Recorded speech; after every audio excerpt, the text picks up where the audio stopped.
la, le développement, l'amélioration des itinéraires, l'animation du réseau côté Luberon, la promotion, la communication, et puis la veille, et puis la prospective, conseil pour améliorer vraiment l'accueil des cyclistes sur le territoire, tant au niveau des équipements publics qu'au niveau des services privés avec Accueil Vélo.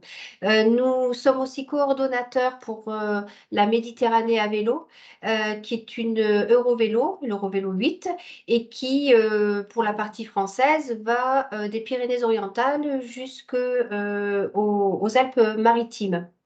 Voilà, et nous sommes cette année pour faire suite à VPA, qui était chef de fila de la filière régionale vélo.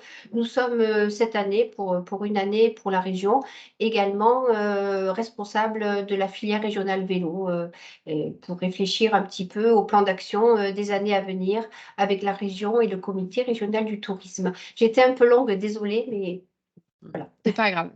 Du coup, J'ai tout dit.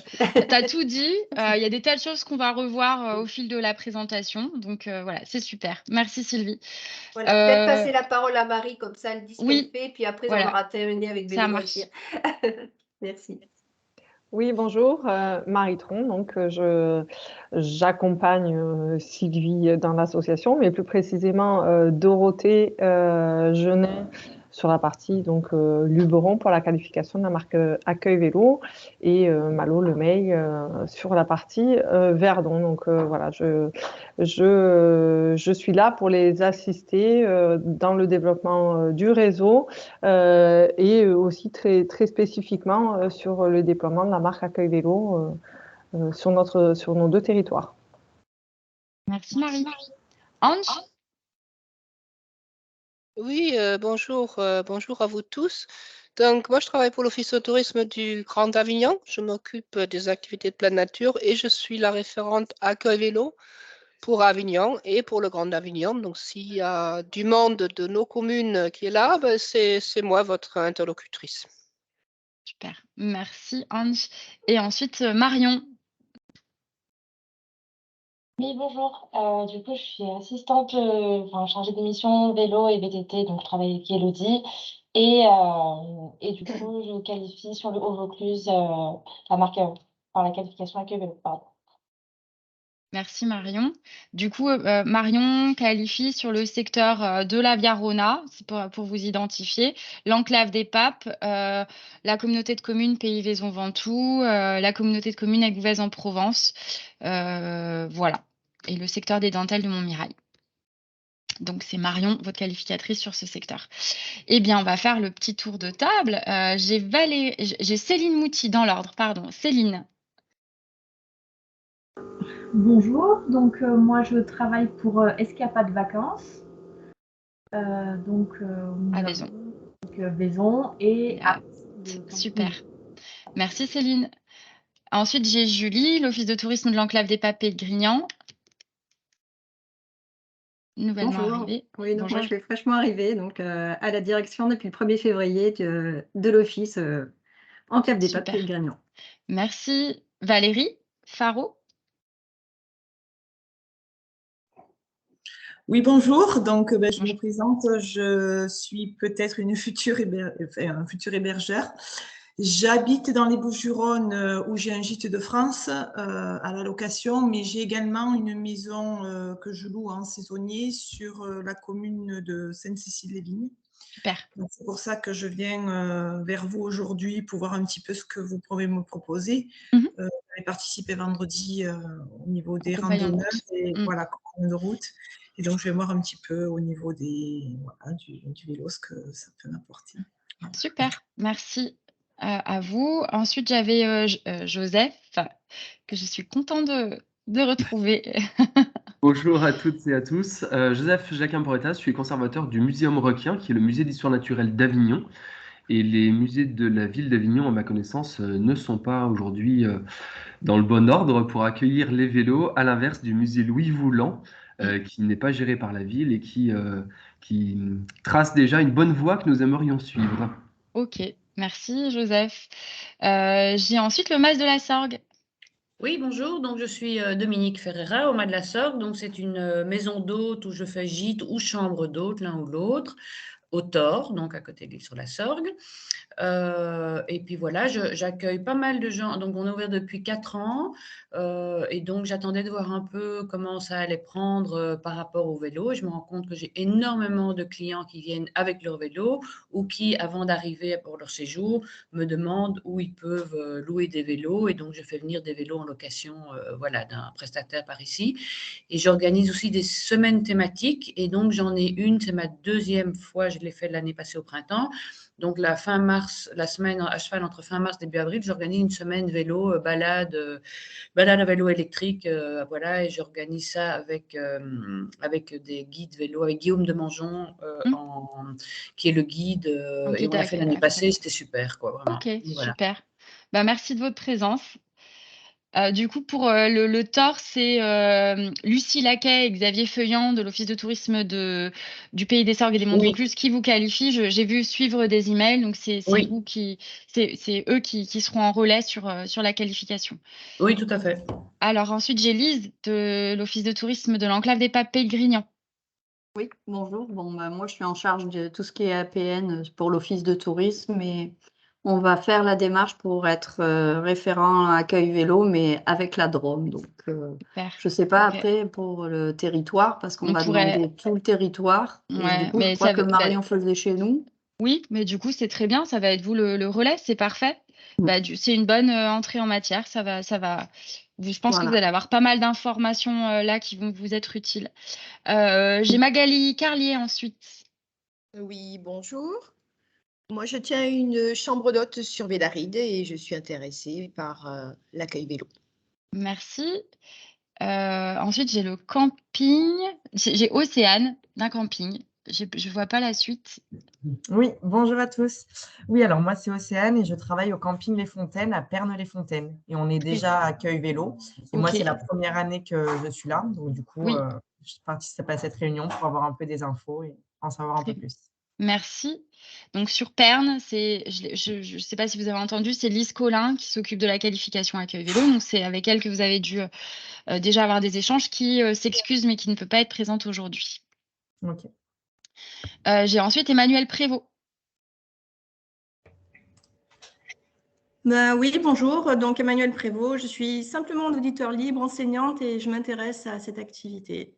D'accord, bienvenue. Merci de votre présence, je vous en prie.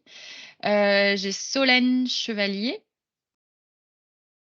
Bonjour, alors du coup, moi j'ai créé la société Orange Bike qui est nouveau sur Orange et on fait la location de vélos électriques.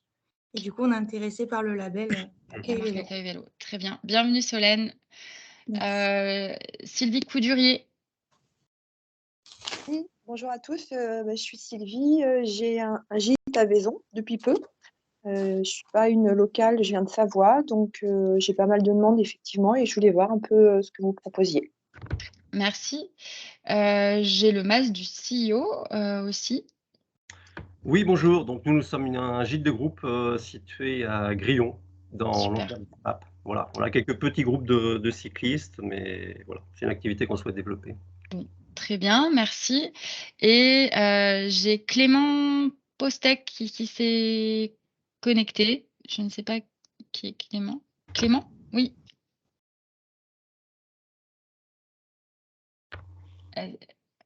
Clément, vous nous entendez? Allô, oui, excusez-moi, j'étais en double mute. Oui, donc moi je suis pas du tout dans le domaine du vélo, mais j'ai envie peut-être d'ouvrir, c'est quelque chose qui m'intéresse, d'ouvrir quelque chose dans le vélo autour d'Avignon, parce que c'est là où j'habite. D'accord. Donc voilà, je Très bien. m'intéresse, c'est opportuniste. Bon, très bien, merci, merci de votre présence. Bon, écoutez, on va démarrer. Donc je vais lancer la présentation. On fait comme ça, Sylvie, ça te va?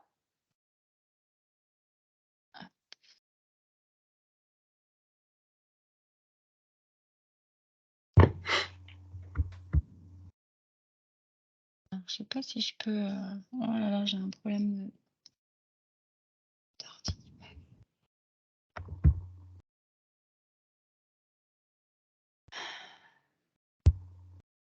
J'ai un souci. de connexion, j'ai l'impression. Ah, vous voyez mon écran? Oui. Super. Bon, Oui, parfait. c'est bon. Peut-être mettre en plein écran, Oui, Elodie. c'est ce que je vais faire. Ouais. Qu'est-ce que je fais? C'est ce que je vais faire. Je ne me souviens plus où c'est, diapo. Voilà, à partir du À droite, Ça y au-dessus. est, c'est bon. Vous voyez? Non. Ouais, mais c'est pas en plein écran. Ah, c'est pas en plein écran. Non. J'ai pas partagé le bon. Attendez, je vais changer le partage. Voilà, normalement, là, ça devrait être bon pour vous. Est-ce que Ouais, c'est le cas? nickel. Ok, Oui, super. très bien. Ouais. Bon, eh bien, écoutez, on démarre. Cette séance est enregistrée. Je voulais vous proposer pour démarrer quelques éléments pour vous présenter un peu les enjeux liés au tourisme à vélo, puisque c'est un tourisme qui s'est fort développé ces dernières années et qui ne connaît pas la crise, en tout cas pas la crise Covid, puisque la crise Covid a permis d'accentuer les chiffres et de faire progresser les chiffres du vélo-tourisme de façon assez conséquente. Ce que je voulais vous proposer, c'était de vous montrer un petit film. Alors, le truc, c'est que je ne sais pas si vous allez le voir. Il va falloir que je le bascule sur l'écran. Est-ce que ça va marcher si je sors? Voilà. Est-ce que vous voyez toujours l'écran qui va se lancer, peut-être? Donc, il y aura pas il va y avoir la pub. C'est un petit film qui a été produit par l'ADEME. Alors, j'attends, hop, passer l'annonce. Désolée pour la pub. Voilà. Donc, c'est un film qui a été produit par l'ADEME en 2020, juste après l'année Covid, enfin l'année qu'on a vécue, et qui explique un petit peu l'intérêt du tourisme à vélo, avec des éléments clés. Donc, je vous partagerai le lien dans le chat. Vous pourrez la revoir avec le son. Mais c'est vrai qu'on a 93% des séjours sur le territoire, une grosse proportion de nuitées avec du tourisme à vélo et des touristes qui consomment plus, avec en moyenne 68 € par jour contre 55. Donc ça, c'est quand même non négligeable. Voilà, et des touristes qui fonctionnent, ça je vais vous en reparler, de façon très diverse, avec des pratiques très diverses, à la fois en mode vacances, donc en mode loisir, et ça représente 16 millions de pratiquants quand même, d'autres en mode plutôt sportif, avec 2 millions de pratiquants, dont des VTTistes, et d'autres qui sont très à cheval sur la mobilité, et donc qui vont fonctionner comme vous au quotidien quand vous allez chercher votre pain, et qui vont participer, qui vont utiliser leur vélo pour leur déplacement au quotidien pendant leur séjour. Et puis enfin, les derniers, ceux qu'on imagine souvent, c'est les itinérants. Ils ne sont pas très nombreux, ils sont 800 000 en France, mais ce sont des clients très intéressants puisqu'ils font tout à vélo. Et puis, vous constaterez qu'ils viennent déjà, ils sont très vertueux, ils viennent chez nous en train. Voilà. Bon, les chiffres défilent vite. J'essaye de commenter parce qu'il n'y a pas la musique. Mais vous aurez l'occasion de le revoir. Vous le voyez bien, le film? Oui. Très bien, oui. Ok, Oui. super. Voilà. Donc, les destinations préférées, on le sait, c'est le littoral atlantique. On est un petit peu en retard sur le littoral méditerranéen, mais on va essayer de le rattraper. Après, tous les grands itinéraires, et on va en reparler, la Via Rona, la Méditerranée à vélo qui nous traverse, sont des itinéraires qui sont très, très empruntés et très appréciés des touristes à vélo.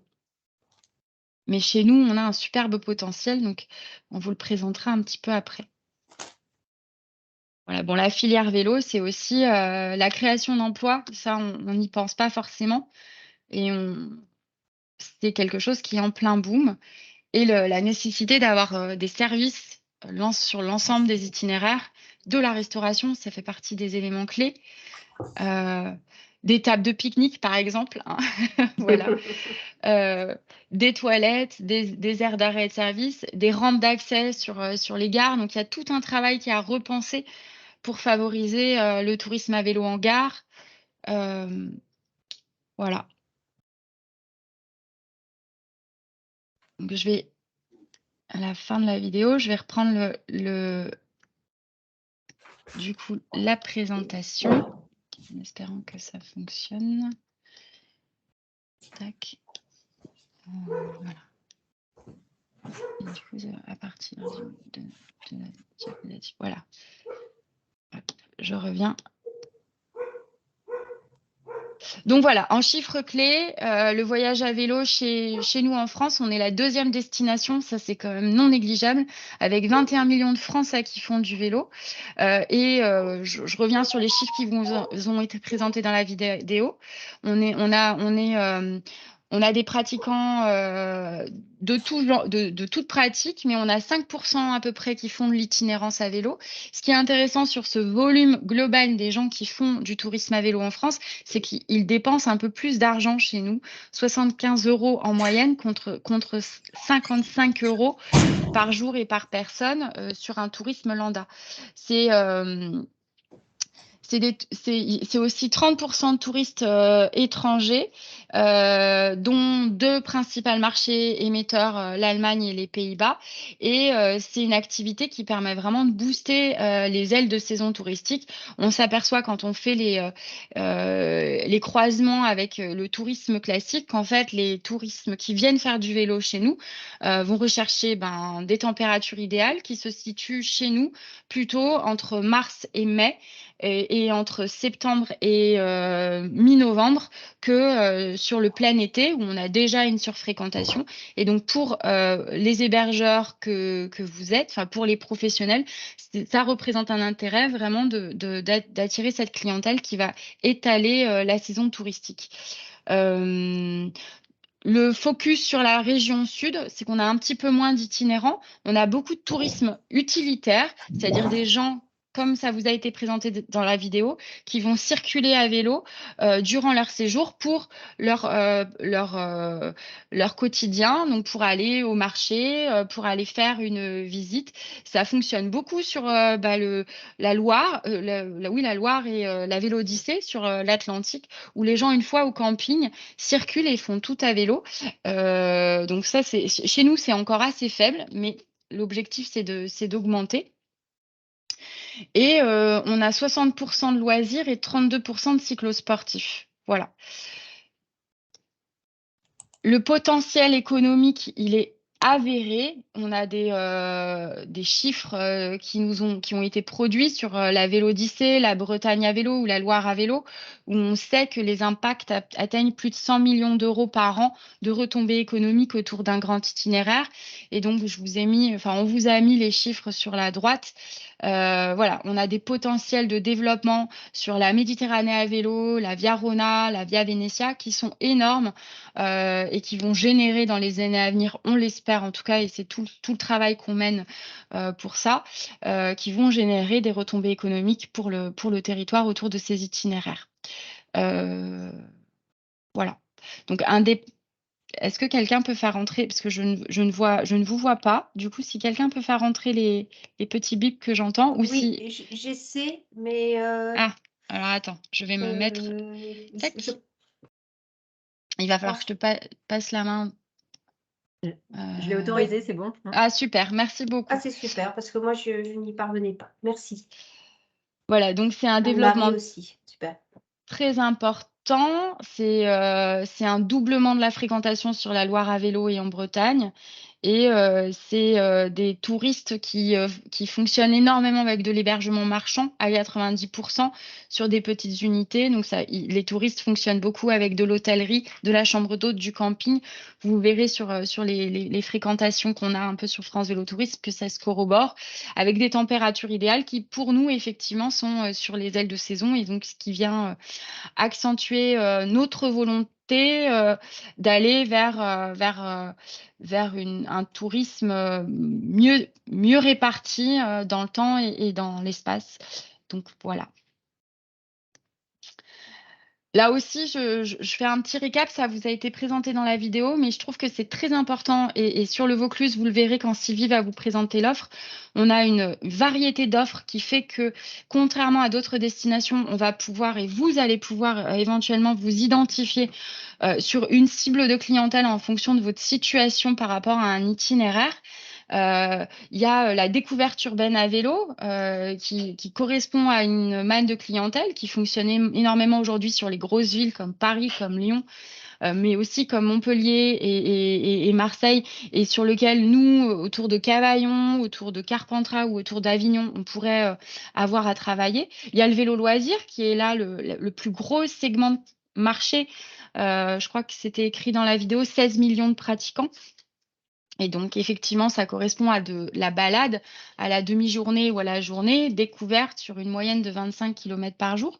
Il y a les itinérants, ceux qui font les très, très grands voyages et qui sont très intéressants parce que eux fonctionnent en interdépendance complète avec le territoire. Donc, même s'ils ne sont pas nombreux, c'est vraiment des segments de clientèle à faire croître, aussi parce qu'ils viennent en train et ils se déplacent de façon vertueuse sur nos territoires. On a le tourisme utilitaire qu'on a tendance à oublier parce on n'y pense pas, mais voilà, ce sont nos Belges qui, chez eux, se déplacent en vélo pour tous leurs déplacements et font la même chose chez nous. On a les VTTistes et une offre VTT qui est assez conséquente sur les massifs et qui peut être très intéressante aussi à accueillir sur nos territoires. Et puis bien sûr, les cyclosportifs qui sur nos territoires sont quand même très présents, à la fois pour le Ventoux, mais pas que. Et on s'aperçoit d'ailleurs que sur le Ventoux, on a des cyclosportifs, mais pas que. On a aussi par exemple des itinérants qui passent par le Ventoux parce que ça fait partie un peu de la Mecque des gens qui aiment le vélo et qui vont faire le détour pour aller voir ce massif mythique. Et on a, à contrario, beaucoup de cyclosportifs aussi qui viennent sur le Luberon et qui viennent s'entraîner sur l'ensemble du territoire. Donc, il n'y a pas que le Ventoux pour les cyclosportifs. Le territoire est vraiment très adapté à la pratique cyclosportive. Voilà, ça c'est une enquête qu'on avait fait en 2020. 20 ou 21 sur l'origine de nos visiteurs, et on s'aperçoit que ça correspond un petit peu à ce qu'on vous dit là sur les cibles de clientèle. On a à peu près 44% des visiteurs de la Provence à vélo qui font l'ascension du Mont Ventoux, mais il y en a 25% qui recherchent de la boucle locale ou des grands itinéraires comme le Tour du Luberon ou la Via Rona. Et on a des fréquentations assez importantes étrangères sur notre site La Provence à vélo qui représente à peu près 42% des connexions. Je vais passer maintenant la main à Sylvie qui va vous présenter quelque chose d'essentiel en fait quand on veut se qualifier avec le vélo, c'est la connaissance de l'offre. Voilà, donc Sylvie, je te laisse prendre le relais. Bien. Alors, avant de revenir au local, qui est notre Vaucluse, on voulait un petit peu vous parler de l'organisation générale de tous ces itinéraires vélo, parce que ça ne s'est pas fait comme ça. Et il y a un maillage vraiment de plus en plus important au niveau européen déjà, mais au niveau français, vous le voyez, c'est un maillage qui permet d'aller où l'on veut, normalement. La plupart des itinéraires existent, soit en provisoire, soit d'une manière définitive avec des aménagements ad hoc. Donc, là, on vous présente le schéma national. C'est une association nationale qui s'appelle Vélo et Territoire, qui donc une association de toutes les collectivités territoriales qui produit ça. Et je crois que tous les 5 ans, donc ce schéma est revu, mis à jour. Les itinéraires qui ne sont pas suffisamment avancés peuvent être laissés tomber. Ça peut arriver. Donc voilà, c'est quand même quelque chose de très carré. Ces itinéraires nationaux sont... Attends, je n'ai pas terminé. Ah pardon, excuse-moi. Voilà. Ces itinéraires nationaux, en fait, leurs critères, en dehors de tout ce qui est dénivelé ou autre, ça va être l'itinéraire national est jugé tel quel parce qu'il va passer au moins dans 2 régions. Voilà, donc c'est le principe. Si on zoome un petit peu sur la région Provence-Alpes-Côte d'Azur, on se retrouve donc de nouveau avec les itinéraires nationaux, notamment un itinéraire qui est la V864 qui fait Gap Marseille, qui fera Gap Marseille, parce que pour l'instant, ça reste quand même un projet, et qui au niveau régional est la 864. Tous les itinéraires régionaux en Provence-Alpes-Côte d'Azur commencent par un 8. Donc voilà, on y retrouve les 2 Eurovélos, la Via Rona et la Méditerranée à vélo. Et ensuite, nous avons la Durance à vélo, la 862, la V65 qui est la Littorale, qui est en train petit à petit d'avancer, qui est très, très, très avancée sur le Var et il y a des réflexions qui sont faites pour partir vers l'ouest. L'itinéraire qui existe depuis 25 ans maintenant, qui est autour du Luberon, le 863. Également la Via Venetia, la 861, qui va d'Orange à Robion. Et un petit dernier qui pour l'instant n'est pas développé, qui reste en projet, qui serait Maligé, Digne, Puget, Nice, qui est la véloroute d'Épines, la 865, mais qui permettrait vraiment de mailler l'ensemble du schéma régional. Voilà. Merci Sylvie. Si on zoome encore un petit peu. Alors, je fais une incartade. Voilà, je te laisse faire un petit point là-dessus. Oui. C'est ça. C'était pour vous expliquer, parce qu'on a des personnes qui sont de l'enclave des Papes Pays Grignan. Et encore une fois, au niveau de l'accueil vélo, la question de l'offre est très importante, puisque les services sont associés à l'offre. Il existe un schéma des itinéraires vélo de Dromois. Et parmi, au sein de ce schéma, 6 bons plans à vélo traversent l'enclave des Papes Pays Grignan. Et donc, c'est une offre que vous pouvez retrouver sur la Drôme Tourisme. Donc, en fait, ce qu'on va vous présenter, et là, je m'adresse spécifiquement à ceux qui sont sur l'enclave, ce qu'on vous présente sur l'offre de la Provence à vélo, se retrouve aussi sur la Drôme Tourisme, et le schéma est identique, pas sur le même territoire. Voilà, en tout cas, vous avez une offre structurante d'itinéraires à vélo qui traverse l'enclave des Papes Pays Grignan. Et juste, je fais un tout petit retour sur l'ensemble des itinéraires régionaux. Donc, la Via Venetia, la Via Rona, la Méditerranée à vélo et le Tour du Luberon sont balisés, signalisés, en phase de finalisation pour ce qui est de la Via Rona et la Via Venetia. La Durance à vélo est un itinéraire qui n'est pas encore complètement construit sur le Vaucluse, mais qui, par contre, avance bien. Sylvie, tu me dis si je me trompe, du côté des Bouches-du-Rhône. Voilà. Donc, c'est l'itinéraire qui va grimper qui va croître dans les années à venir. Et voilà, c'est l'itinéraire qui va de Gap à Avignon, donc qui longe la Durance. Ouais. Pour compléter, effectivement, parce que c'est important, la Durance à vélo.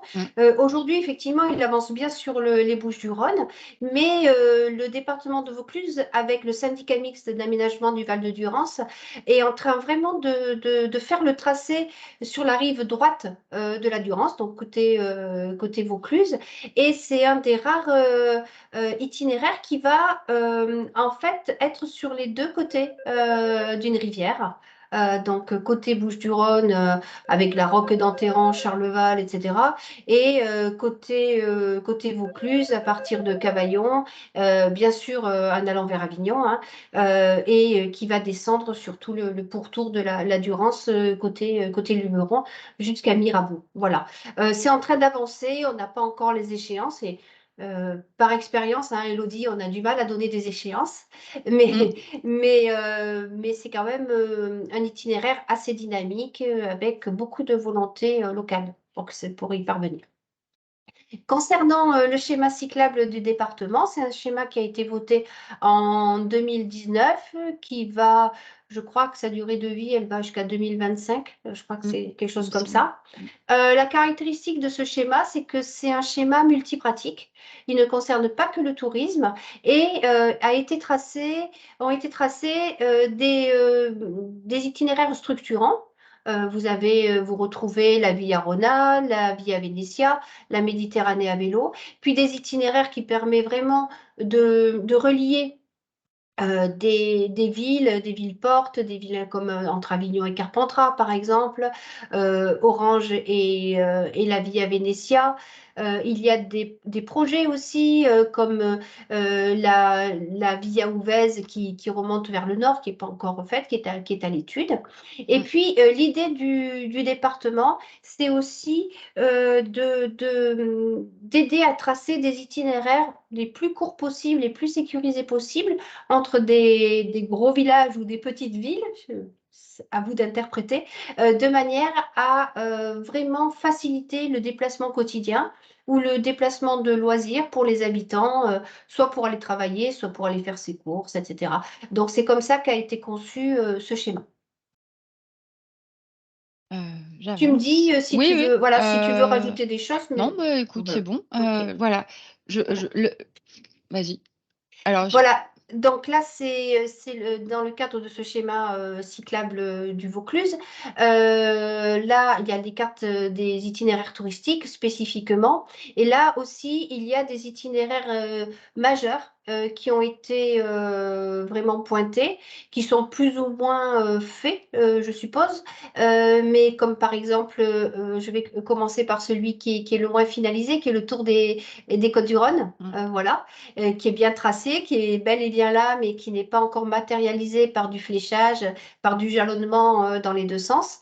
Il y a le Tour du Ventoux qui est jalonné dans un seul sens, et aujourd'hui, il y a un travail qui est en train d'être fait pour que ce Tour du Ventoux soit jalonné dans les deux sens.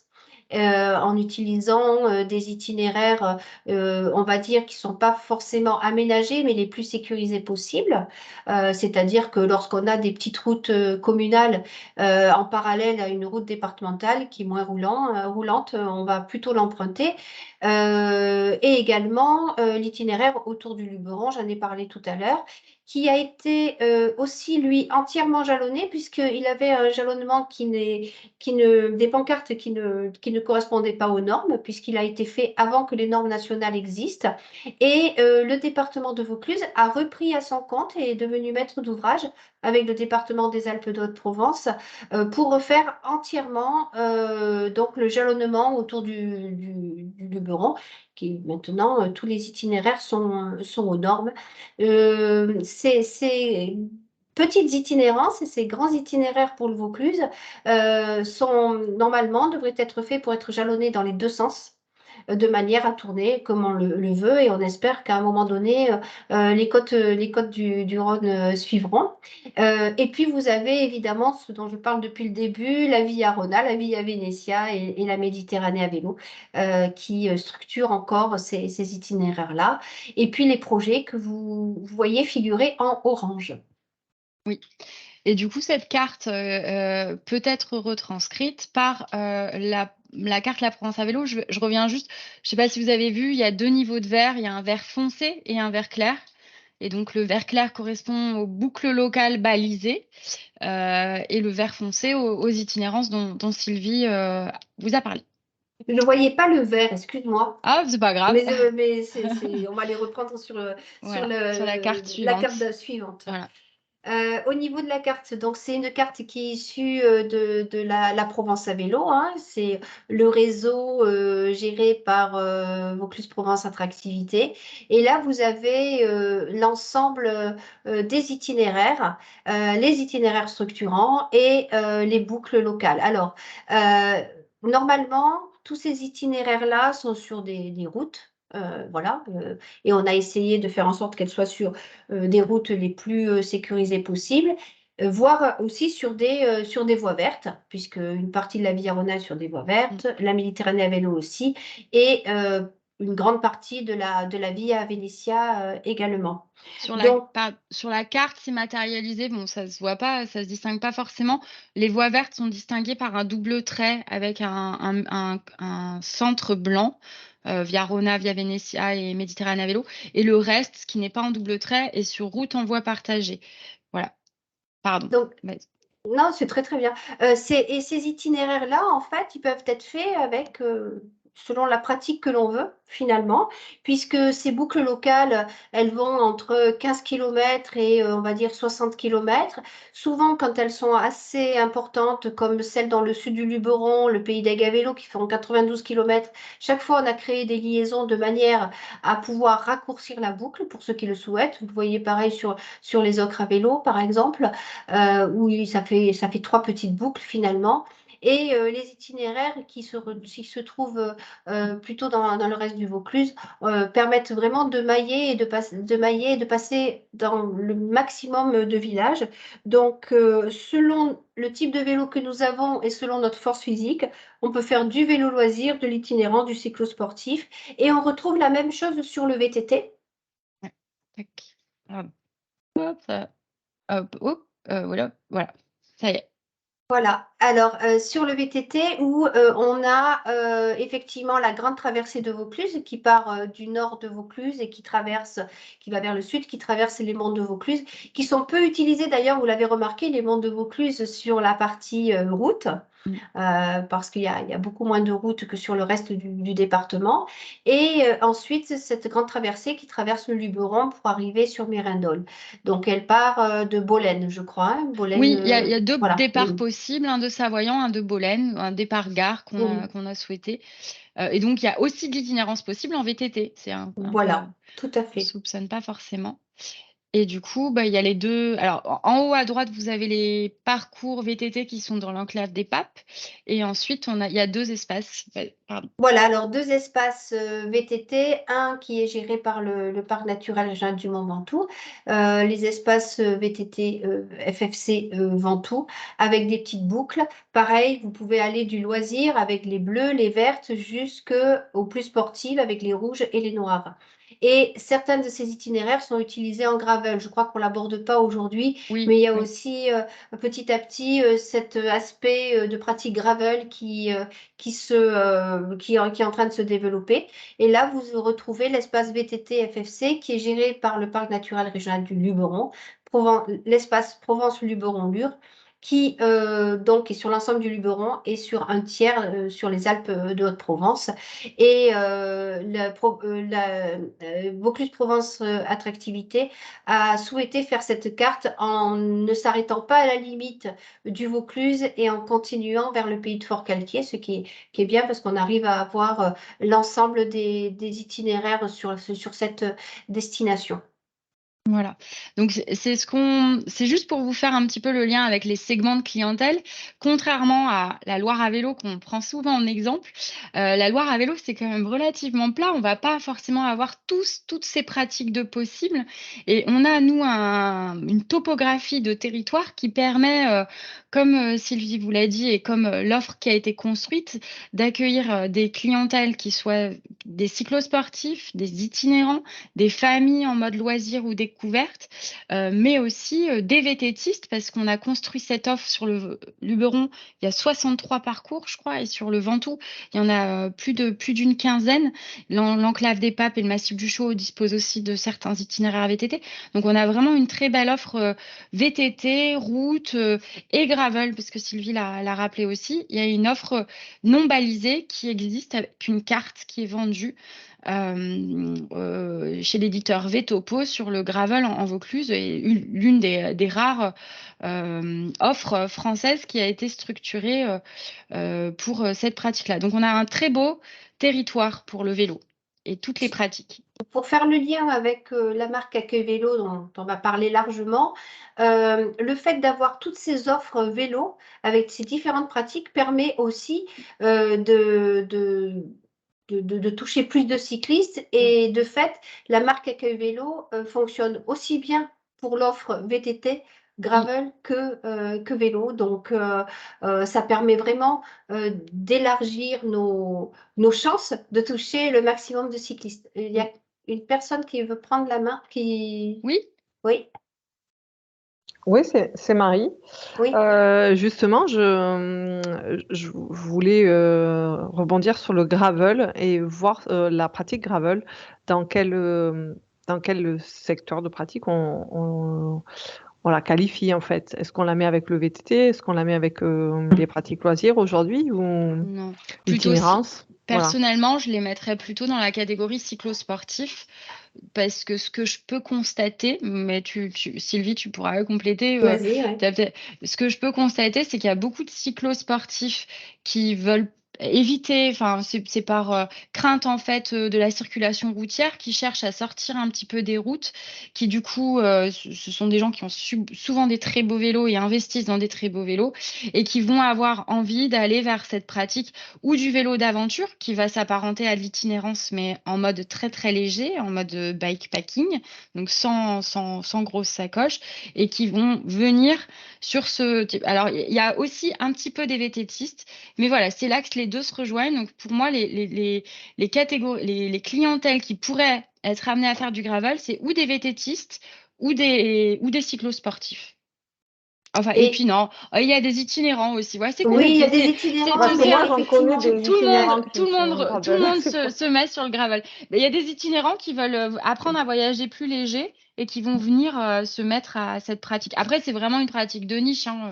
Aujourd'hui, très développée chez les Américains et les Suisses et les clientèles nord-européennes, encore en émergence sur la France, même si.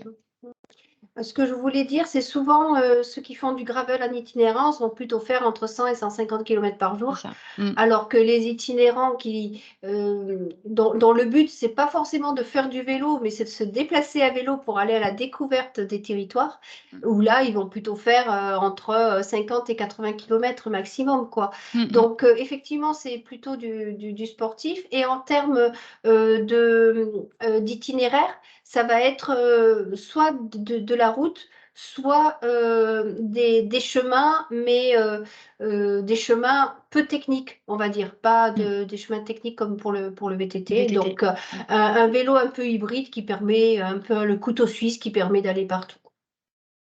Super. Merci.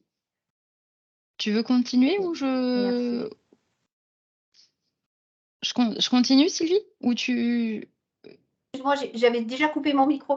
Oui, je pense que c'est à toi. Moi, je reprends plus tard, je crois, ça marche. vers la diapo 27. Voilà. Super. Alors, la marque Accueil Vélo, donc c'est la raison pour laquelle vous êtes présents. C'est une marque nationale, donc on s'est tous entendus autour de cette marque qui garantit un accueil et des services de qualité à l'attention des cyclistes et donc de tous les cyclistes et de toutes les pratiques de vélo.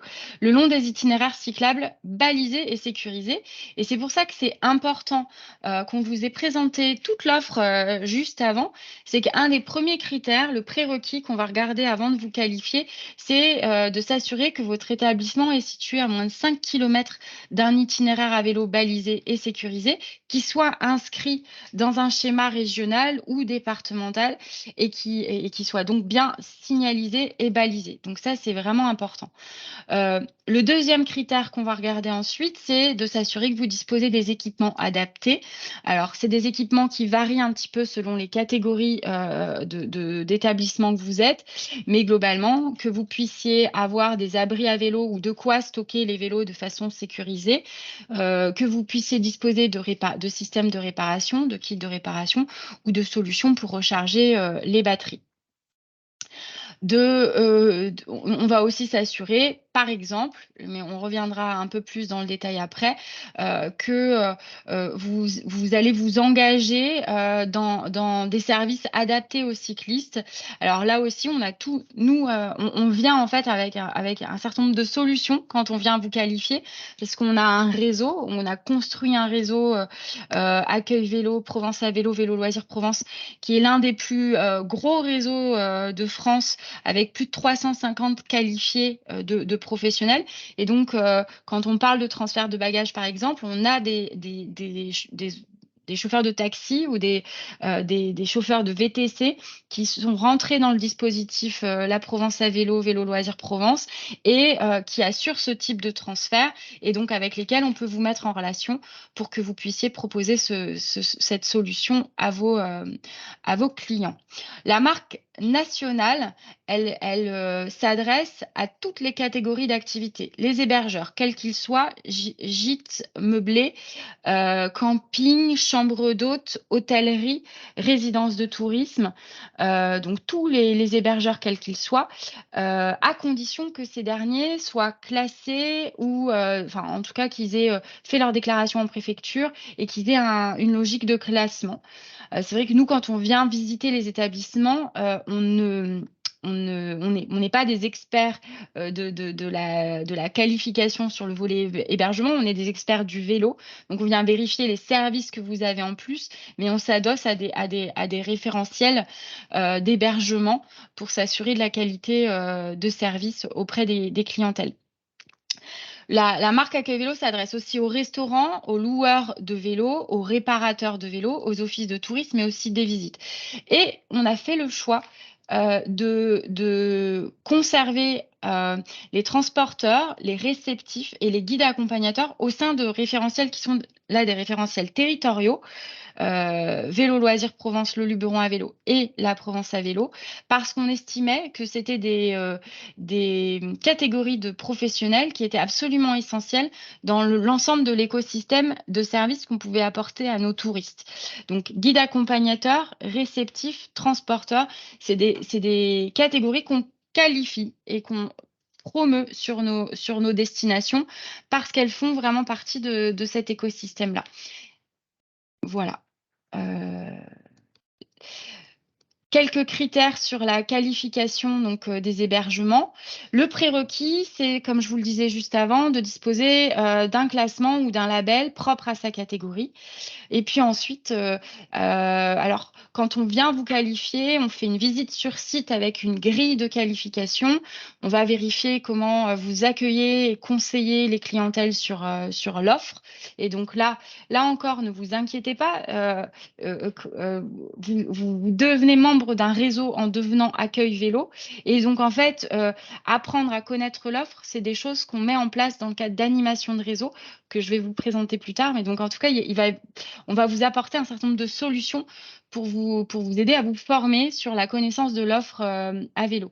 Bien évidemment, disposer d'un abri vélo sécurisé et de plein pied à proximité immédiate de l'établissement, proposer un petit déjeuner adapté, disposer d'un kit de réparation et surtout quand vous allez être sur un segment de clientèle vététiste, pouvoir avoir des solutions pour le nettoyage des vélos.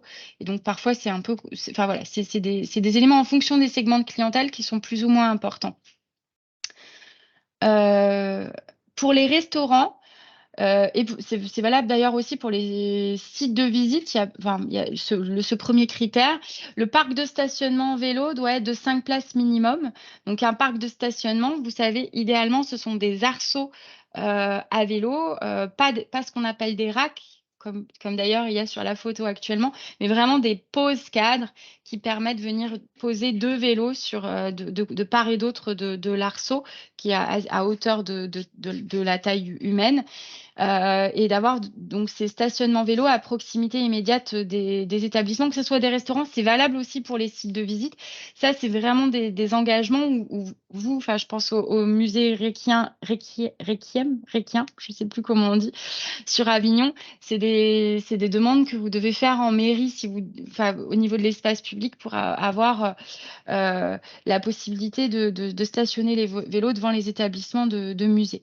C'est aussi de mettre à disposition des prises pour permettre les recharges de batterie des vélos à assistance électrique qui sont de plus en plus nombreux, le temps de la pause déjeuner, puis c'est d'être ouvert au moins 8 mois dans l'année et sur des latitudes d'ouverture entre 11h30 et 14h30.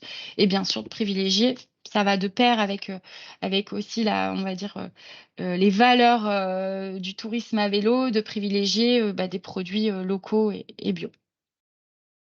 Voilà, on vous a mis quelques exemples de garages à vélo quand vous êtes un établissement. Alors ça, c'est un garage à vélo qui a disposé de financements régionaux. Donc c'est un peu c'est un garage qui a coûté quasiment 100 000 € à faire. Ne vous inquiétez pas, c'est pas parce que vous n'avez pas un garage à vélo comme ça que ça ne peut pas fonctionner. J'ai des établissements qui imaginent des garages à vélo dans des anciennes écuries à cheval, dans des cabanons de fond de jardin. Donc tout peut être envisagé. Voilà, et c'est aussi fonction de votre capacité d'accueil. Donc là, on vous a mis un exemple, mais il y en a d'autres. Et donc cet après-midi, pour les établissements camping, résidences de vacances camping, résidence de vacances, hôtel, on a un webinaire sur d'ailleurs les aides régionales pour pouvoir améliorer ces équipements accueil vélo, notamment pour ces types d'hébergement et d'établissements. Voilà, je ne sais pas pourquoi ça s'affiche dans le mauvais ordre. Pour les loueurs de vélos, mais je vais... Oui, si, il y a Solène. L'objectif, c'est que vous ayez une ouverture au moins du 1er avril jusqu'au 30 septembre et 7 jours sur 7 sur la période juin, juillet, août, que vous disposiez au moins de 40 vélos minimum et que vous soyez dans les normes au niveau des contrats de location, que vous fassiez des contrats, que vous permettiez l'assistance dépannage et que là aussi, vous ayez de la documentation vélo à offrir à vos clients.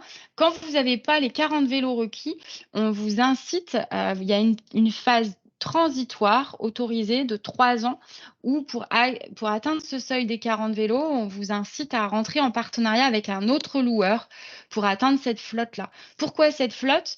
Parce que quand on a des groupes, très rapidement, on atteint vite les 20 vélos loués et qu'on a besoin de pouvoir avoir de la rotation sur les vélos sur la saison haute. Donc, c'est la raison pour laquelle on a ce volume un peu de base.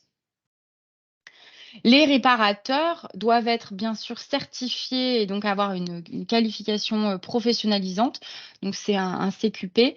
Afficher leurs tarifs de réparation, être ouvert là aussi au moins du 1er avril au 30 septembre et disposer et au moins 6 jours sur 7 sur la période haute. Et puis, assurer la totalité les réparations sur tout type de vélo hors VAE. Voilà, parce que là, il y a des qualifications spécifiques requises. Et puis, là aussi, proposer la recharge des vélos à assistance électrique. Pour les offices de tourisme et les sites de visite, on va retrouver des critères qui sont assez semblables. Le parc de stationnement, comme je vous l'ai dit tout à l'heure pour le volet restaurant, qui est essentiel, donc 5 places minimum, voire plus quand on est sur des grosses capacités d'accueil, et idéalement sur des arceaux vélos et pas des racks, voilà, donc des pauses cadres. Disposer de sanitaires ou en tout cas mettre à disposition des sanitaires et des points d'eau potables à plus ou moins 300 mètres de l'établissement. Disposer de la documentation vélo. Pour les offices de tourisme, très important, afficher quand vous êtes fermé la liste des loueurs et des réparateurs à proximité de l'établissement pour les itinérants notamment et les touristes. Pour les 2 catégories, disposer d'un kit de réparation. Et là encore, vous inquiétez pas, quand vous rentrez au sein du réseau, on vous conseille le loueur ou le réparateur à proximité de votre établissement chez qui vous pouvez vous fournir. Voilà, et la prise la recharge des batteries, bien évidemment. Pour les transporteurs, les agences de voyage et les guides accompagnateurs, et les producteurs et artisans, où on est là sur des référentiels locaux, donc territoriaux, la Provence à vélo et Vélo Loisirs Provence, on a des critères spécifiques que l'on regarde du coup au cas par cas. Je ne vais pas forcément m'étaler dessus parce que je ne crois pas avoir ces catégories aujourd'hui en présence. Voilà. C'était bon, je vais passer là-dessus. Il y a d'autres, quand vous rentrez dans la marque Accueil Vélo, il y a toute une série de choses qu'on va vous conseiller de faire, parmi lesquelles, bien sûr, essayer de développer des services, développer votre communication et nouer des partenariats avec d'autres. Bon, là, je vous ai cité l'exemple d'une cave qui est le Cellier des Princes à Courthézon, qui a un partenariat avec un loueur et qui, du coup, et avec un traiteur, et qui a pu, par ce partenariat, proposer d'agrémenter en fait l'expérience no-touristique classique avec une balade à vélo dans les vignes, plus pique-nique. Et du coup, ça fonctionne plutôt bien. Donc, en fait, voilà, on va aussi vous inciter et vous inviter, si vous en avez l'envie, à développer des services, des animations autour du vélo. Voilà, je repasse la main à Sylvie pour qu'elle vous présente l'articulation de cette marque. Alors, au niveau de la marque, donc, comme l'a dit Élodie, c'est une marque nationale. C'est une marque nationale qui est partie de la Pays de la Loire, région centre Pays de la Loire. Voilà, je te remettais les choses en place avec le changement des régions. Et du coup, elle est propriétaire, copropriété de France Vélo Tourisme, je crois que tu le dis, on a une diapo un petit peu plus loin, et de la région centre Val-de-Loire.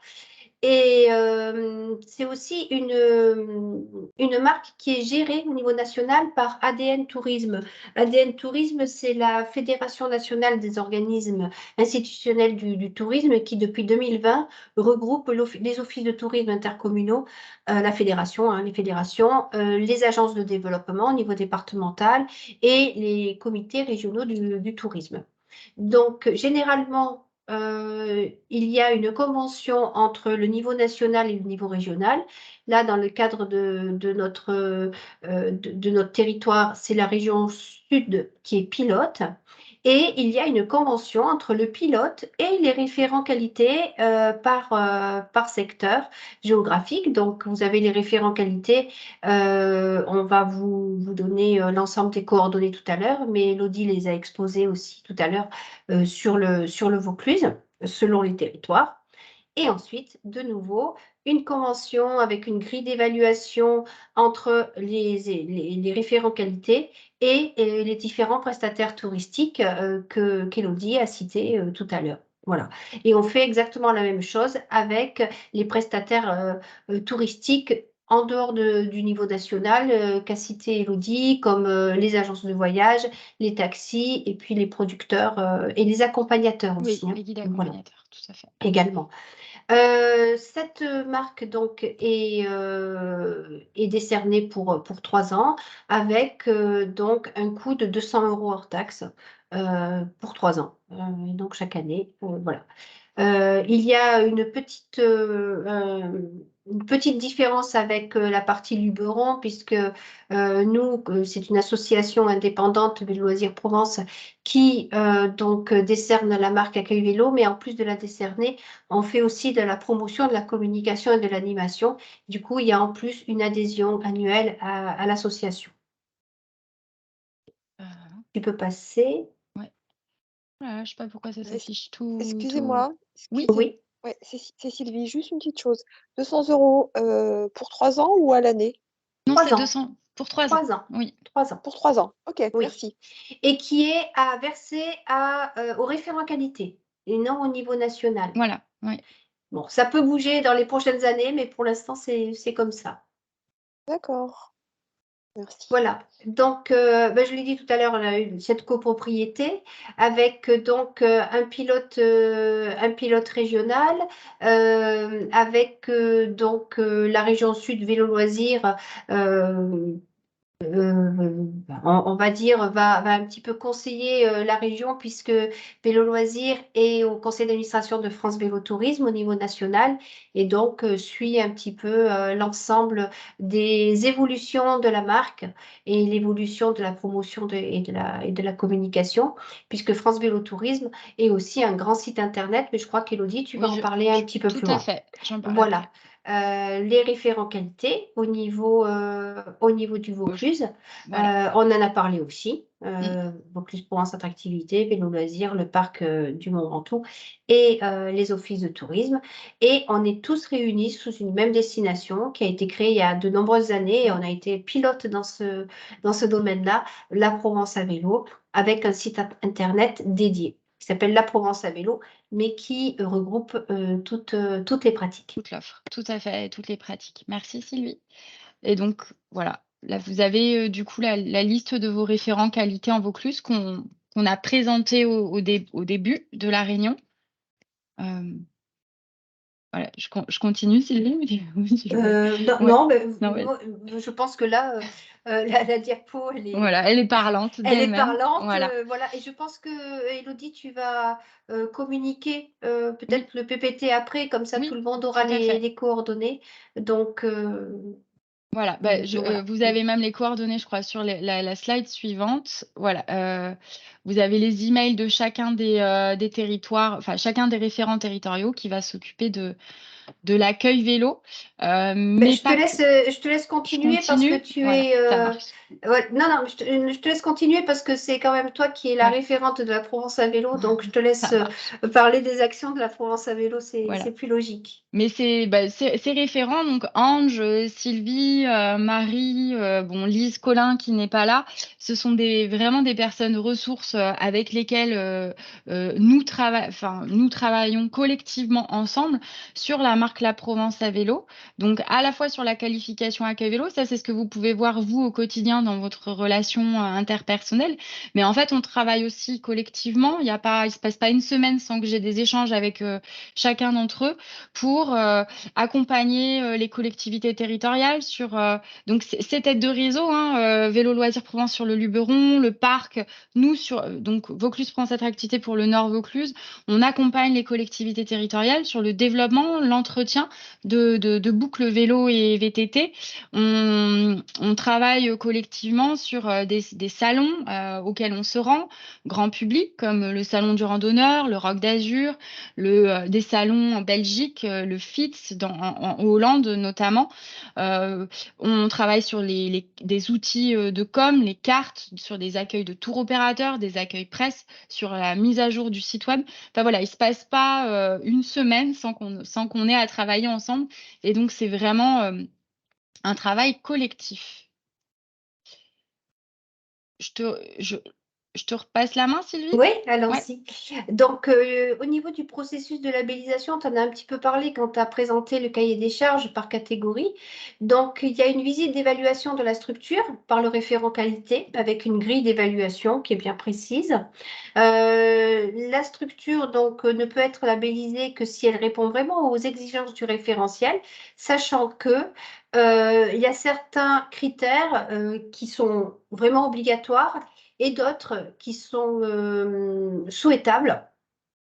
Et puis, on décide, dans les souhaitables, effectivement, on fait en sorte que parce qu'il faut vraiment être au top et vraiment être dans la qualité pour accueillir le cycliste et se distinguer aussi d'autres hébergements ou d'autres prestataires qui n'ont pas la marque accueil vélo. C'est bien qu'un cycliste, quand il arrive à un endroit, se dise: ah ben voilà, je sais pourquoi je suis venue ici et pourquoi ils ont la marque accueil vélo et alors que l'autre ne l'a pas. Donc, je pense qu'il faut être assez, même si tous les critères, c'est du bon sens, il faut être assez exigeant par rapport à ça parce que la concurrence est rude et de plus en plus rude par rapport aux autres territoires. Donc, on peut être accueil vélo et il y a certains critères qui demandent un peu, enfin, on peut avoir une dérogation d'1 an, 2 ans, 3 ans, comme disait Élodie, de manière à se mettre réellement au niveau du label. Donc, il y a une notification de bilan de la visite au prestataire avec la signature de la convention sur 3 ans et le règlement de ces 200 € hors taxe et la labellisation est pour 3 ans. Donc, vous avez une remise de panonceau que vous avez en haut à gauche, qui est le panonceau national, plus le panonceau de la Provence à vélo, je suppose, pour la partie Vaucluse hors Luberon, et bienvenue aux cyclistes pour la partie Luberon. Là, je vais passer sur les cas particuliers. J'enclenche sur la promocom?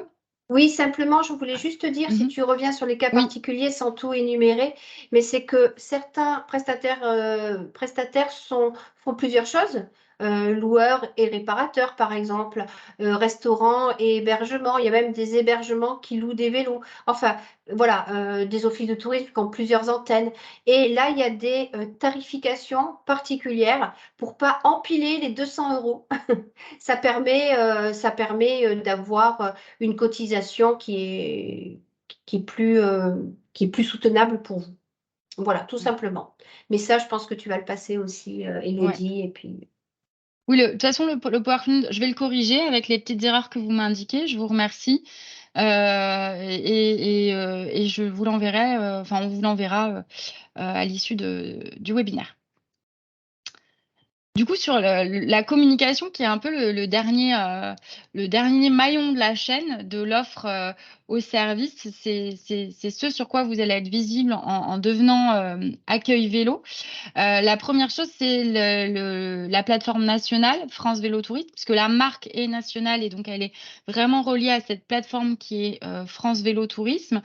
Vous allez être du coup valorisé sur cette plateforme. C'est un site qui a connu un boom, donc là je parle vraiment de la communication, qui a connu un véritable boom depuis 2019 avec plus 112% de fréquentation, 2,6 millions de visiteurs uniques et plus de 13 millions de pages vues. Un groupe Facebook qui a vu naissance aussi, donc Voyager à vélo en France, qui est né pendant le confinement et qui a très vite décollé avec plus de 29 000 usagers. La chance que nous avons sur le territoire, c'est qu'on a quand même un bon maillage territorial de visibles sur France Vélo Tourisme. Vous avez la Via Rona, donc qui nous traverse du nord au sud sur la partie de la vallée du Rhône, mais vous avez aussi la Méditerranée à vélo, qui est vraiment un itinéraire qui traverse le piémont du Luberon d'ouest en est, d'est en ouest. Mais vous avez aussi le Tour du Luberon et le Tour du Ventoux qui ont été intégrés à cette plateforme nationale. Et très prochainement, on intégrera, enfin normalement sur l'année, la Via Venetia, ce qui permettrait aussi d'avoir vraiment l'ensemble du territoire de représenter autour des itinéraires. En tant que professionnel accueil vélo, du coup, vous êtes visible sur cette plateforme et on s'aperçoit qu'il y a quand même un bon taux d'efficacité. C'est les chiffres que je suis allée chercher ce matin sur la plateforme, avec à peu près 41% d'efficacité et quand même des renvois. Donc, je vous invite vraiment à aller sur le site. Vous pouvez, une fois que vous êtes sur la carte, vous affichez ou non les prestataires qualifiés autour de l'itinéraire. Et du coup, il y a quand même un renvoi de visiteurs vers vos établissements qui est assez intéressant. Sans grande surprise, les catégories qui reçoivent, qui ont le plus de retours, ce sont les hébergeurs et les loueurs réparateurs de vélos qui tirent vraiment leur épingle du jeu à devenir Accueil Vélo. Voilà, ça c'est vraiment des images qui vous permettent d'identifier là où il y a le plus de clics ou d'ouverture de fiches d'hébergeurs. Donc, on s'aperçoit que la vallée du Rhône et donc la Via Rona fonctionne très bien, mais aussi la Méditerranée à vélo et le Tour du Ventoux. Donc, on voit vraiment qu'il y a une porosité entre votre situation géographique et les itinéraires. Vous êtes aussi promu, du coup, une fois que vous êtes promu à l'échelon national, en fait, ça va redescendre en cascade. Vous allez être promu sur la plateforme régionale vélo, où on ne valorise que les prestataires qui sont marqués Accueil Vélo sur la plateforme. Et vous allez être ensuite valorisé à l'échelon départemental sur le site de Pardon, je suis allée un peu vite, sur le site de la Provence à vélo, mais aussi, et du coup, autour des outils print qu'on va vous mettre à disposition dans le cadre des bourses aux dépliants ou sur demande. Donc, vous allez avoir à disposition les cartes vélo et VTT.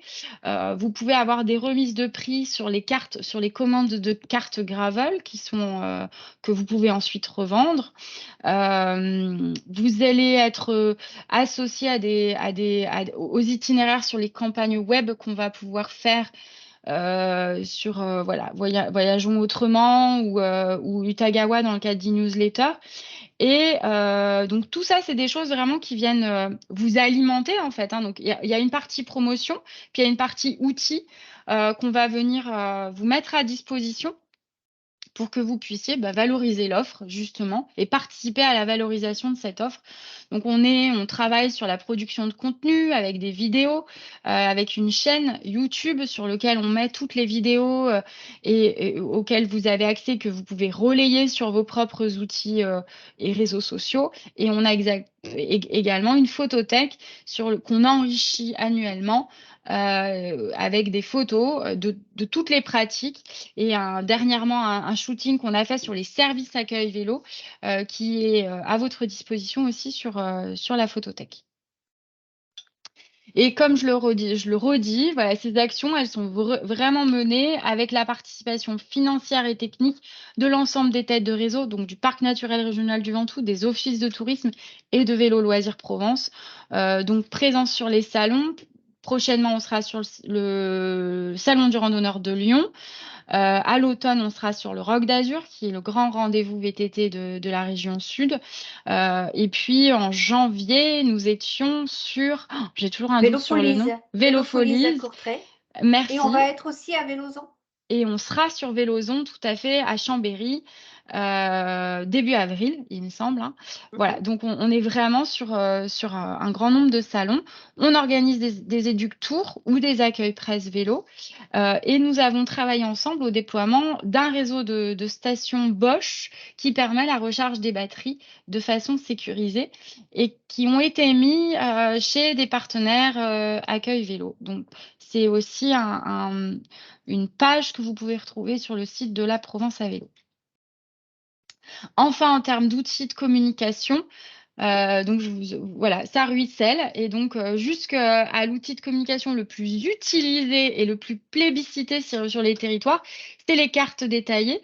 Donc, grâce à ce réseau qu'on a formé et constitué, on a réussi à refondre la marque La Provence à vélo et à refondre la collection aussi en travaillant sur les modèles de fiches que produisait Vélo Loisirs Provence, qui a toute cette expertise accumulée depuis plus de 20 ans et dont elle nous a fait bénéficier pour que justement on ait cette collection à l'échelle aujourd'hui départementale, peut-être demain à une échelle plus grande. Donc des cartes détaillées par zone, le Ventoux à vélo, le Luberon à vélo, l'Île-sur-la-Sorgue à vélo, et même par groupe de parcours autour d'Orange, autour de la Via Rona, autour de la Via Venetia. Vous êtes promus aussi de façon indirecte tous les dimanches matins sur les chroniques France Bleu Vaucluse que pilote Vélo Loisirs Provence. Donc voilà, et sur des fiches donc détaillées que vous pouvez retrouver sur le site de la Provence à vélo et que vous aurez à disposition dans le cadre de la bourse aux dépliants en avril prochain. Voilà. J'insiste un petit peu là-dessus, mais c'est vrai que quand vous devenez accueil vélo, il est important que vous pensiez, je l'ai déjà dit vendredi pour ceux qui étaient là vendredi, que vous pensiez à rapporter à vos visiteurs ce qui fait de vous un accueil vélo. Sylvie le disait, il y a de plus en plus de concurrence. Il faut impérativement, quand vous avez des services et que vous avez mis en œuvre cette qualification, que vous communiquiez sur ces services. trop souvent, j'ai des hébergeurs qui sont qualifiés Accueil Vélo, qui ont un garage à vélo, qui parfois ont fait des investissements pour avoir un kit de réparation, qui font même des animations autour du vélo, mais qui n'en parlent pas, qui n'en parlent pas sur leur site web, qui ne font pas les liens sur les itinéraires à proximité immédiate de leur établissement. Et ça, c'est vraiment un enjeu clé pour vous et pour nous, parce qu'en fait, le maillage et le réseau qu'on a construit se construit avec vous et il est important quand vous devenez Accueil Vélo, que vous puissiez créer une page, valoriser vos services sur votre site web ou sur vos réseaux sociaux, faire des liens de renvoi vers les itinéraires dont vous êtes à proximité pour que justement le maillage physique se retrouve sur le maillage numérique. Ça participe de notre référencement collectif sur Google. Donc en fait, plus on tisse des liens numériques entre nous, plus Google le sait et améliore notre référencement à tous. Voilà, donc c'est très important.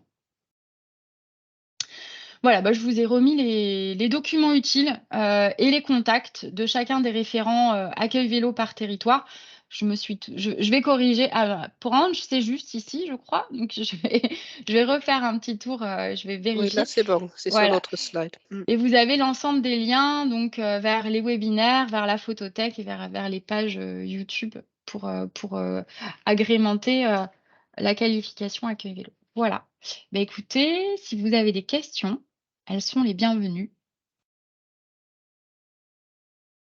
Alors moi, je veux bien, Sylvie, à nouveau. Comme je connais pas bien le territoire, du coup, ça m'intéresse d'avoir l'accueil vélo. Je pense avoir pas mal de choses possibles. Quel est le délai pour monter le dossier, pour avoir l'agrément? Alors, pour moi, il n'y a pas de délai, si ce n'est qu'en fonction du moment où vous allez entrer, il y a des supports sur lesquels vous ne serez pas, notamment les supports print qui ne sont pas réactualisés tous les ans. On attend l'écoulement des stocks pour pouvoir réactualiser les supports print. Donc, pour le coup, sur les supports print, ça dépendra un petit peu. Pour le numérique et donc sur un référencement sur la plateforme nationale, notamment France Vélo Tourisme, une fois que vous êtes qualifié, bah, c'est dans les 48 heures ou dans la semaine qui suit que vous remontez sur les plateformes numériques, que ce soit la plateforme nationale, mais ensuite bah, toutes les plateformes régionales, départementales et même les sites des partenaires dont Vélo Loisirs Provence, si vous êtes sur le Luberon. Voilà, ça remonte assez rapidement. Pour le print, par contre, bah, il faut le délai et c'est d'ailleurs pour ça qu'il y a des conventions de 3 ans. C'est pour que ça nous permette bah, de vous valoriser sur la durée. Pardon, mais du coup, si demain je fais une demande pour avoir l'agrément, Oui. vous vous déplacez On se sous combien de déplace. temps? Bah, ça dépend. On vous appelle en général dans la semaine qui suit et on vous rencontre. Je sais pas, Sylvie, comment c'est pour vous sur le Luberon? Chez nous, c'est fonction en fait de nos disponibilités respectives, mais en général, dans les 15 jours ou dans le mois qui arrive, D'accord. ça peut être enclenché. Voilà. Ok, De voilà, notre c'est côté, ça. voilà, pardon, désolée, je vous ai coupé, Sylvie. Non, c'est pas grave. Merci. Oui, c'était juste pour savoir si je pouvais déjà envisager, comme au niveau structure, j'ai le petit abri, j'ai le coin pour les vélos, tout ça, si je pouvais envisager de communiquer rapidement que je suis Accueil Vélo, ou Vous s'il êtes fallait sûr attendre longtemps. Je suis à Vaison.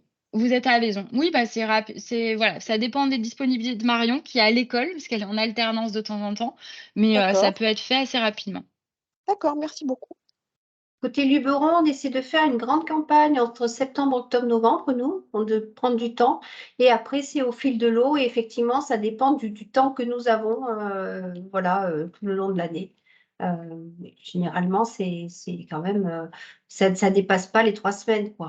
Voilà, il n'y a pas de souci. Je voulais juste faire une petite modification dans une slide que tu as présentée, Élodie, sur les catégories de prestataires et le cahier des charges.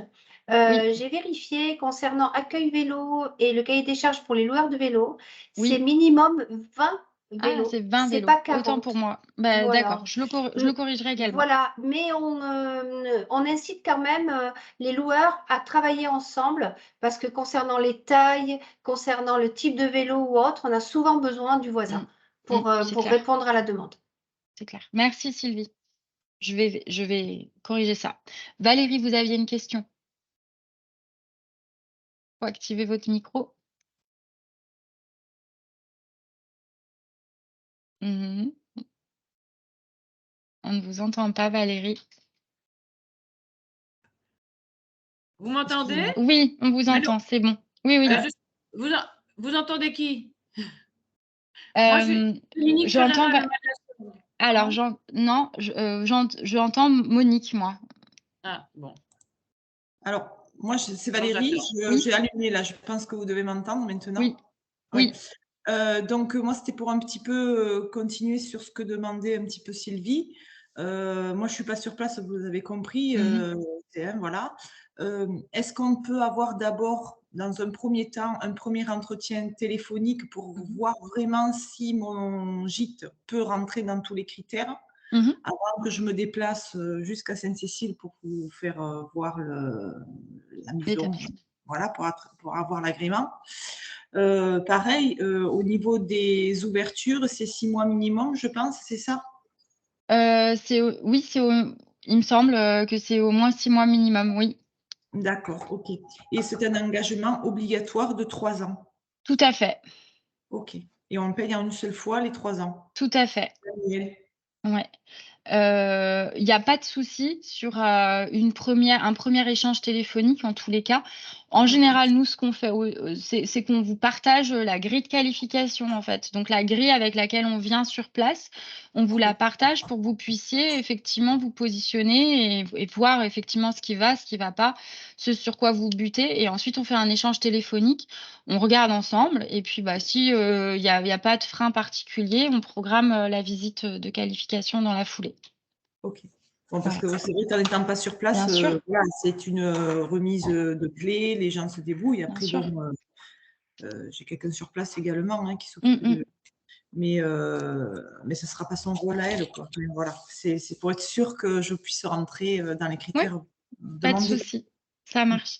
Et il y a je vous en prie, le mas de la Sorgue qui avait une question? Oui, vous m'entendez? On vous écoute. Oui. Ok, d'accord. J'ai plusieurs questions. Donc, d'abord, vous avez dit l'adhésion, donc c'est bien 200, ça j'ai compris. Il y a l'adhésion, aussi la cotisation annuelle pour le Luberon, enfin pour le. Moi, je suis à l'Île-sur-la-Sorgue. Il y a une cotisation annuelle, vous avez parlé. Oui, pour adhérer à l'association. Vélo Loisirs Provence. Mais voilà. nous, on n'est pas référent qualité pour le Pays des Sorgues, Mende-Vaucluse. Voilà. Là, il faudra que vous vous rapprochiez de l'Office de tourisme intercommunal auprès de Lucie Laquet ou Nathalie Groux. Voilà, mais de toute façon, je les vois effectivement ils viennent me rendre une première visite dans 15 jours, 3 semaines. Je voulais savoir, est-ce qu'il y a eu une analyse sur quel est les logements où les vacanciers en vélo, donc ceux qui font plus de la balade et tout, s'arrêtent plus dans des campings, plus dans des hôtels, plus dans des gîtes, plus dans des chambres d'hôtes? Quelle est l'analyse du logement le plus convoité? Oui, alors on a 2 retours à ce sujet.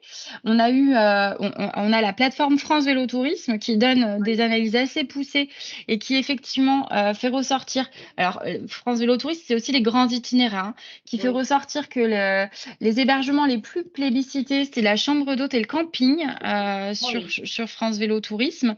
Je crois que je vous l'ai mis dans une des slides. Attendez, je regarde. Dans une des slides justement sur le référencement accueil vélo. Voilà, vous avez camping à quasiment 30% et ensuite chambre d'hôte à 20% et les hôtels à 19%. Donc c'est vraiment ces 3 catégories d'hébergement qui sont les plus plébiscitées. Après, on a des petites nuances en fonction. Enfin, nous, on avait fait cette enquête-là et je sais que Vélo Loisirs le suit aussi régulièrement par des enquêtes à nos pros qualifiés pour savoir quel est le type de clientèle, etc., qui reçoivent. On s'aperçoit qu'en fonction des clientèles, typiquement, les Néerlandais vont être plus propices à faire du camping. Chez les Belges et les Allemands, on a la chambre d'hôte qui ressort devant le camping. Mais globalement, le trio de tête, c'est celui-là. Chambre d'hôte, enfin camping, chambre d'hôte, hôtel. Voilà. Ok, d'accord. Et alors, les salons, parce que je n'ai pas eu le temps de les noter, les salons que vous faites, je le revois dans la slide quand je vais la recevoir. Oui, on les met pas tous parce qu'ils évoluent en fonction. En général, ça, c'est des éléments qu'on vous partage dans une e-newsletter. Les salons sont pas toujours tout à fait les mêmes tous les ans. Globalement, il y en a 2 qui changent pas depuis plusieurs années. C'est le Salon du randonneur de Lyon qui a lieu fin mars, le Rock d'Azur à Fréjus qui a lieu mi-octobre, enfin en général le 2e week-end d'octobre. Et ensuite, en général, on fait des tas de petits salons très focalisés, là en partenariat avec Vélo Loisirs Provence. Donc cette année, Chambéry, Vélozon, voilà. Et on a fait Vélo Folies. En général, on en fait un sur la Belgique ou la Hollande qui font partie, ou l'Allemagne d'ailleurs, qui font partie de nos marchés émetteurs prioritaires sur les bassins européens. Et est-ce que quand vous allez dans les salons, est-ce que justement ceux qui sont accueil vélo, que ce soit tous les prestataires qui se mettent accueil vélo, vous prenez de la documentation, enfin de la pub à eux ou pas? On ne prend pas de la documentation propre des hébergeurs. Par contre, on est relais et conseils. Et je pense que tout le monde peut en témoigner, tous ceux qui ont fait les salons. C'est-à-dire qu'on s'adapte à la demande des personnes et qu'effectivement, les personnes qu'on pousse, ce sont les personnes qui sont qualifiées accueil vélo. On recommande en fait les hébergeurs en fonction de la demande au comptoir. Et sur la durée des 3 ans, vous êtes relayé sur les supports. Donc les fiches, typiquement vous allez être sur les fiches autour de l'île sur la Sorgue. Et quand ces supports vont être réédités, peut-être l'année prochaine ou cette année, ça dépend des stocks, vous allez apparaître sur cette fiche. Et donc c'est cette fiche qui va être remise à la personne qui cherche à faire l'itinéraire autour de l'île sur la Sorgue. Donc vous allez avoir cette visibilité sur les documents. Ok. Et donc, sur nos sites, c'est bien ce que j'ai vu, le Via Rona et le provenceavélo.com qu'il faut mettre. C'est vraiment celui-là qui est le plus important pour Alors, ça dépend de votre situation. Au tort, je vais vous indiquer plutôt valoriser le site de la Provence à vélo et les itinéraires autour de l'île sur la Sorgue et peut-être la Via Venetia et pas la Via Rona. Enfin, voilà, en fonction de encore une fois, sur le tort, ça dépend un petit peu de votre situation géographique et c'est ce qui va déterminer le type d'itinéraire vers lequel vous allez renvoyer, enfin, les itinéraires que vous allez valoriser sur votre site et sur lequel nous aussi, on va vous associer. Ok, mais bon, trop d'infos, tue l'info, donc mieux vaut mettre Provence à vélo et de là, ils ont des liens, ils peuvent y aller. Quoi. Voilà, tout à fait. C'est ça, hein? Voilà. Oui. Ok. Et alors, par exemple, bon, ça c'est pour moi personnellement, comme je vous fais ces jours thématiques à vélo, est-ce que c'est quelque chose que vous pouvez relayer ou pas? Vous savez, vous la recevez en newsletter, mais c'est parce que je l'envoie à Vaucluse Provence Attractivité. C'est des choses qu'on peut relayer sur le groupe Facebook. On a un groupe de socioprofessionnels, donc ça, c'est des choses qu'on peut relayer sur le groupe Facebook en partage à l'ensemble des partenaires, tout à fait. Oui, ok. Ça sera une fois que je serai accueil vélo. Accueil vélo. Tout à fait. Ok, parfait, très bien. Voilà. Ange, tu avais levé la main? Oui, au fait, c'était simplement pour vous saluer. Donc, j'y aille. Je suis bien sûr à votre disposition si vous avez besoin d'une visite ou de plus de renseignements pour Avignon, pour le Grand Avignon. C'est Joseph, du coup, qui va te contacter, je l'espère, très, très vite. D'accord, ça marche très bien, avec plaisir. J'avais, Ange, oui. Ange, je m'en excuse, mais tout à l'heure, quand j'ai présenté toute l'offre du Vaucluse avec les boucles locales, j'ai oublié de mentionner que le Grand Avignon est en train de faire un très grand travail en ce moment de mise en place de boucles locales. C'est l'endroit où il y en avait le moins pour l'instant. Et là, vous êtes en train de le faire avec la partie gare du Grand Avignon.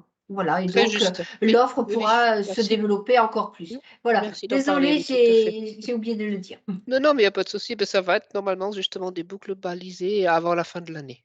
Voilà, on les attend avec impatience. Oui. Super. J'ai peut-être encore une question. Oui. Est-ce qu'il y aurait des boucles vélo qui sont proposées pour les familles avec enfants en bas âge? Alors, pour les boucles vélo avec famille, enfants en bas âge, on recommande les voies vertes, qui sont les itinéraires les plus sécurisés sur notre territoire. On en a quelques-unes qui sont bien adaptées à la pratique familiale. Et justement, vous allez les retrouver sur la Provence à vélo. Vous avez ce tag famille qu'on a mis en place qui vous permet d'identifier des itinéraires sur lesquels, il va y avoir peu de fréquentation, si ce n'est pas les voies vertes, et 2, qui vont être plats et petits et assez courts en termes de distance pour pouvoir être faits justement avec des enfants. Voilà. J'avais Magali Carlier aussi qui avait une question. Est-ce que Oui, on a... simplement Oui. pour savoir si Bédaride fait bien partie du Grand Avignon. Bédaride fait partie pas de Grand Avignon, des Sorgues du Comtat. C'est Marion qui va vous qualifier. Mais nous, c'est vrai que c'est pas toujours évident, mais de toute façon, on s'organise. Donc moi, vous pouvez m'envoyer un mail si vous avez un doute. Moi, on répartit sur le bon référent, mais c'est Marion qui sera votre qualificatrice accueil vélo. Okay. Voilà. Merci beaucoup. Je vous en prie. Est-ce qu'il y a d'autres questions? Bon. Je pense qu'il y a pas mal de démarches en cours. En tout cas, j'espère que ça va vous motiver à devenir accueil vélo, voilà, et à rejoindre notre réseau. Beau réseau, voilà, bien dynamique. Et du coup, c'est pour clôturer un petit peu, mais une fois que vous rentrez dans ce réseau-là, vous avez aussi accès, en plus des outils, à un certain nombre d'animations que chacun des référents territoriaux fait tout au long de l'année, des éductours, des ateliers de réparation. Donc, c'est vraiment très riche. Et c'est pas que juste de la visibilité sur un site web, ça va bien au-delà. Voilà. Bon, il y a plus de questions, je crois.